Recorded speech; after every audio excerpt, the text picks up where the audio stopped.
வெளிநாட்டவர்கள்கிட்ட ஒரு சர்வே எடுத்திருக்காங்க. உலகிலேயே மிக அழுக்கான நாடு எதுன்னு கேட்குறாங்க. எல்லாரும் நிச்சயமாக இந்தியான்னு தான் சொல்கிறாங்க. நாம் ரொம்ப ஆன்மீகவாதிகள்னு சொல்லிக்கிறோம். கண்டிப்பாக நம்மளோட இந்த ஆன்மீகத்தன்மைக்கும் பொது இடங்கள் அழுக்காக இருக்கிறதுக்கும் இடையில் ஒரு நெருங்கிய தொடர்பு இருக்குது.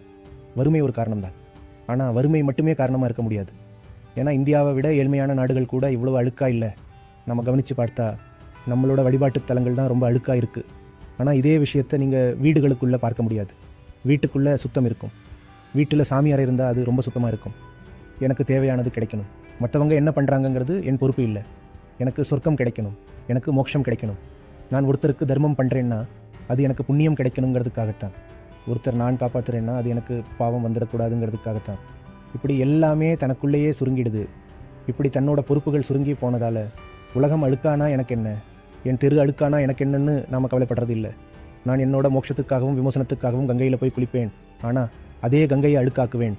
இதை நாம தான் செஞ்சு காட்டியிருக்கோம். எனக்கு மோட்சம் கிடைச்சா போதும், அதுக்காக நான் கங்கையை அம்மான்னு சொல்லுவேன். அந்த அம்மா அழுக்கானா எனக்கு கவலை இல்லை. உலகத்தில் வேற எந்த நாட்டிலையும் நதிகள் இவ்வளவு அழுக்காக இருக்காது. ஆனால் நதியை அம்மான்னு சொல்கிற வழக்கம் நம்ம ஊரில் மட்டும்தான் இருக்குது. மலைகளோட நிலைமையும் நம்ம ஊரில் ரொம்ப மோசமாக இருக்குது. ஆனால் மலைகளை தேவபூமின்னு சொல்கிறதும் நாம தான். ஏன்னா நம்மளோட ஒவ்வொரு செயலும் சுயநலம் சார்ந்தது. இது எவ்வளவு பெரிய சோகம் தெரியுமா? ஏன்னா நம்மக்கிட்ட உலகிலேயே மிகச்சிறந்த ஃபிலாசபி இருக்குது. அந்த உன்னதமான தத்துவங்கள் தான் நம்ம மதத்தோட அடிப்படையாக இருக்கணும். ஆனால் அந்த வானளவான உயர்ந்த தத்துவங்களை நாம் தரைமட்டமாக்கி பாதாளத்தில் கொண்டு போய் தள்ளிட்டோம்.